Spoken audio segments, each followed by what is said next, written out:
The Sunday sunlight poured through the towering windows of the Bennett estate, hitting every polished surface with the kind of perfection only money could buy. Crystal mimosa flutes sparkled like tiny chandeliers, and the mahogany table beneath them gleamed as if reflecting the family's inflated sense of pride.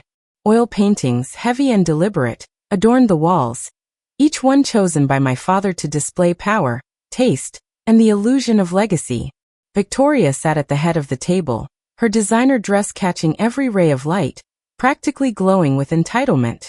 She smiled, a little too bright, practiced in the art of inherited charm. Meanwhile, I had chosen simplicity, a black blazer, slacks, minimal jewelry, an outfit that would never scream wealth, but instead silently spoke of capability. Another mimosa appeared in front of Victoria. She didn't even acknowledge me when the housekeeper asked. My mother, ever the enforcer of appearances, quickly intervened. She needs to drive back to her apartment, she said. The words laced with barely concealed disdain, as though the very idea of my independence was an offense. I pulled my phone out discreetly under the table. Notifications buzzed with updates from my executive team. Global Towers acquisition complete. Contracts finalized. Press release ready in 5 minutes. Everything was moving exactly as I planned. Father cleared his throat, silver fork clicking against fine china. As you both know, your grandfather's estate has been settled. He slid 2 envelopes across the table, his expression betraying which one he considered the prize. Victoria's eyes lit up as he continued. Victoria, in recognition of your business acumen working with Bennett Investments, you are receiving the family mansion. I bit back a smile. Business acumen, in her case, meant showing up late, leaving early, and letting her assistants handle anything requiring thought. She scooped up the envelope, fingers delicate and manicured. Perfect, she cooed. James and I can move in right after the wedding. Father turned to me, his tone noticeably colder. Sarah, given your unusual career path, we've decided a more modest inheritance is appropriate. The studio apartment on Cedar Street should suffice. I felt the phone vibrate again, another confirmation from my team. Global Towers acquisition complete. Every property now under my control. A studio apartment, Victoria laughed, waving the mansion deed like a trophy. Really, that's what you get. And what even is your job these days? Computers. Property management. I sipped my water quietly. Property management, I said softly. Of luxury properties worldwide. Mother rolled her eyes. Managing a tiny complex hardly counts as a career. I let the pause hang, letting them fill it with their assumptions. Tiny complex, they thought. Yet that tiny complex was the testing ground for my property management software, now used by every major luxury real estate firm across 3 countries. That success funded my first acquisitions, the slow but unstoppable expansion that had culminated in today's quiet empire. Father leaned back, feigning a generous tone. Perhaps it's time you considered a position at Bennett Investments. Entry level, of course. My phone lit up again. Incoming call from my executive director. Right on schedule. Excuse me, I said, rising. I need to take this. Mother's sigh was audible. Your little office can survive an hour. I answered on speaker. Amanda, proceed with the press release. Global Towers acquisition is complete. All 300 luxury properties are now under my control, including Bennett Investment Holdings. The silence at the table was immediate. Faces frozen mid-smile, mimosa halfway to lips. I turned back to the family. Global Towers now owns the mansion, I said, calm and deliberate. And every other property you thought belonged to you. Victoria's mimosa slipped from her hand, champagne spreading across the deed. Her perfect world, carefully curated, inherited, unquestioned, was gone. Father went pale. Sarah, what exactly? I gathered my purse, ready to leave, savoring the pause before the chaos fully set in. Excuse me, I have an emergency board meeting. I gave the mansion a final glance. The silence behind me was deafening. The TV in the dining room came to life. In a stunning move shaking the luxury real estate market, Global Towers International has completed the largest property acquisition in a decade. The previously mysterious CEO, Sarah Winters, has acquired over 300 premium properties worldwide, including the entire Bennett portfolio. Victoria choked. But you're a Bennett. I changed it legally last year, I said calmly. I didn't want the family name influencing business decisions. Mother's hand shook as she reached for her wine glass. The program you told me to stop wasting time on. The one you called a hobby. I raised an eyebrow. It's now used by every luxury property company worldwide, including yours, father. The TV continued, highlighting gleaming skyscrapers, luxury complexes, and headlines. Property Empress acquires $4.2 billion portfolio. Victoria's riqueza. Daddy, do something.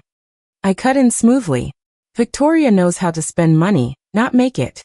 Every property you've managed or pretended to manage has been corrected and optimized by my systems for years. The mansion, the portfolio, every investment.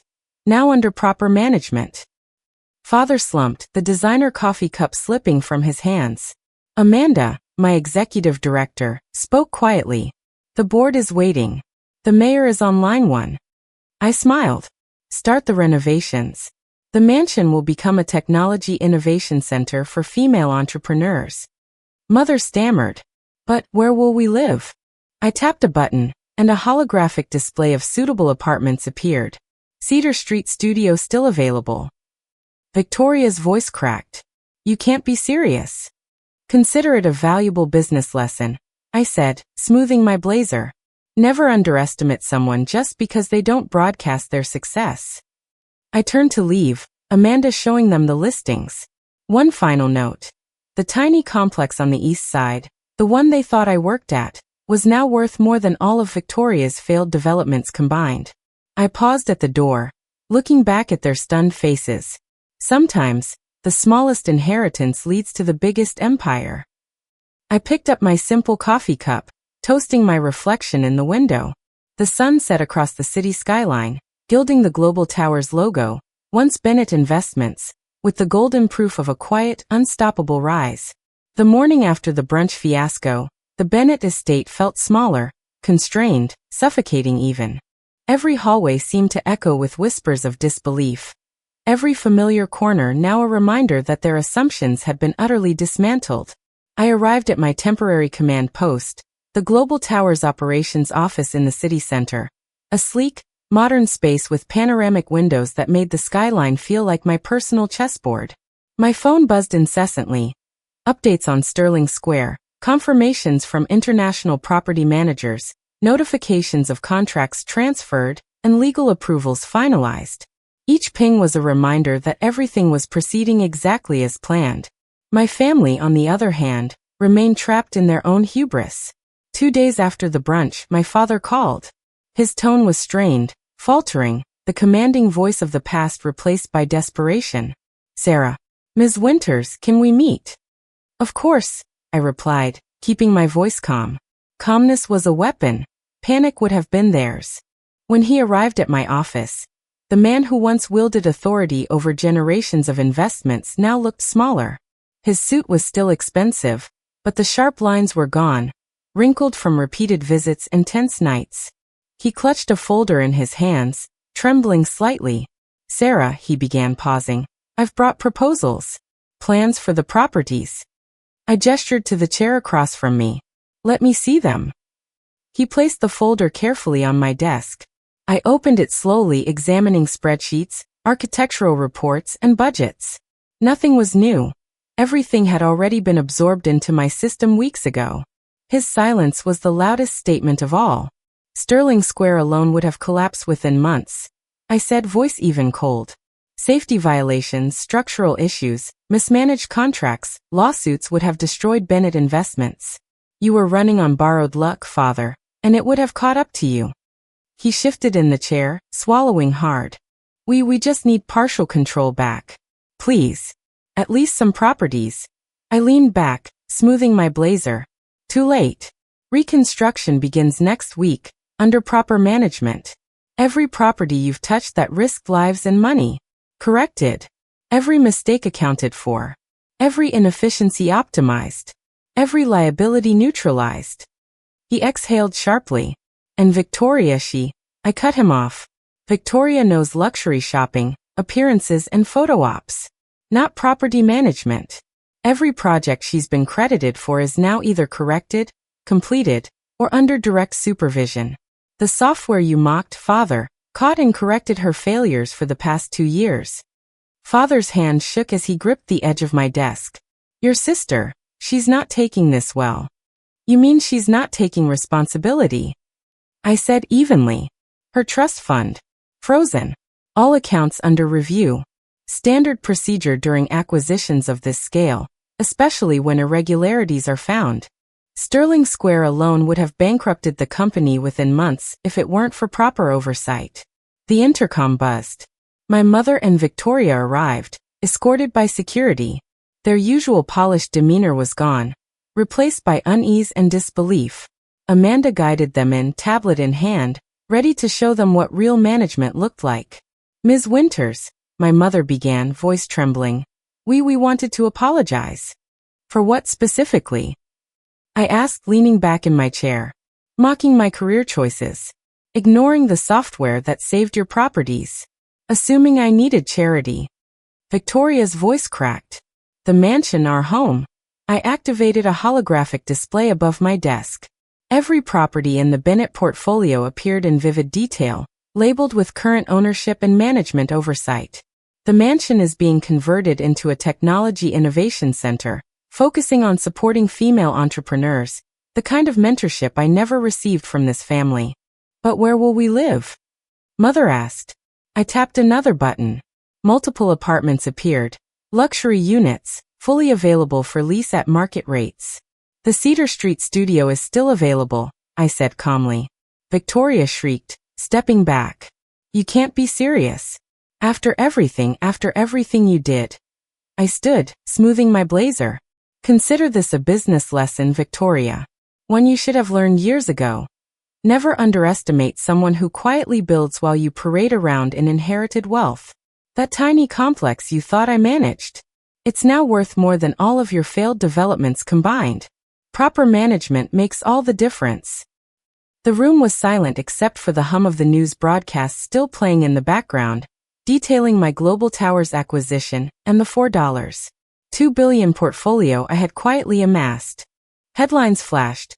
Property Empress acquires Bennett Holdings, youngest female billionaire takes over luxury real estate market, Sterling Square saved by innovative oversight. Father slumped further in his chair, Victoria trembling beside him. The family's wealth, legacy, and pride were no longer theirs to control. The realization that all of their assumptions, the mansion, the portfolios, their superiority, were built on illusions was sinking in. Amanda stepped forward, calm and professional. The board is waiting. The mayor is on line 1. We need decisions on restructuring and property safety protocols. I gave a final, decisive glance to my family. You'll see what true management looks like. Every property is under competent leadership. Every risk mitigated. And every lesson you ignored is now painfully obvious. Victoria covered her face with her hands. Mother's lips quivered. Father stared, pale, silently acknowledging that the empire he had assumed would remain in his hands was gone. I walked to the window, the city skyline stretching endlessly before me. Each gleaming tower, every luxury complex now under my control, was a testament to the planning, patience, and precision that had brought me here. The conflict wasn't over, but the turning point had arrived. My family's arrogance, their underestimation, their dismissals, they had played directly into my hands. Sometimes, the most devastating betrayal isn't discovered, it's orchestrated. And sometimes, the greatest victory is in timing. Moving when no one expects, striking precisely when assumptions are strongest, and turning what they believe to be your weakness into unstoppable power. And for the first time, I allowed myself to imagine the next move. Final restructuring, total control, and the complete emotional reckoning for a family that had underestimated me for far too long. 2 weeks later, the Bennett estate felt like a house trapped in a memory. I no longer lived there, but the mansion, once a symbol of entitlement and legacy, was now a hub of innovation, buzzing with architects, designers, and entrepreneurs, all handpicked and supervised by my team. The transformation wasn't just physical, it was symbolic. Every hallway, every room, whispered a lesson my family had refused to learn. Competence triumphs over inheritance, vision over privilege. From my penthouse office at Global Towers headquarters, I watched the city stretch out below me, a grid of opportunity. Screens displayed construction updates, financial metrics, press coverage, and property valuations. Sterling Square was under reconstruction, its timeline ahead of schedule. Every notification was a small victory, a subtle, silent retribution for years of belittlement. My phone buzzed, a live video feed of my father arriving at the office again. His once imposing posture had crumbled over the past month. Amanda escorted him up. I watched as the man who had once handed out envelopes of inheritance, like trophies, now appeared diminished, aware that the empire he assumed was untouchable was no longer his. "Ms. Winters," he began, hesitating, hands clutching a folder filled with yet another attempt at proposals. We wanted to discuss the new management structure. Perhaps there's some properties we could oversee." I gestured to the leather chair across from my desk. "Seat." He did, every movement carefully measured, every word an exercise in diplomacy where before there had been command. I opened his folder, flipping through charts, budgets, and schematics. Nothing here had not already been accounted for in my own operations. Sterling Square alone would have failed, I said calmly. Every mismanaged property, every safety violation, every financial oversight has been corrected. The lawsuits you ignored, the inspectors you bribed, all accounted for. He swallowed, nodding slightly, though I could see the tension tighten his jaw. "And Victoria knows how to shop, not manage," I interrupted, voice steady. "Every project she touched has been audited, optimized, or corrected. The mansion, a tech hub for female entrepreneurs. Cedar Street Studio,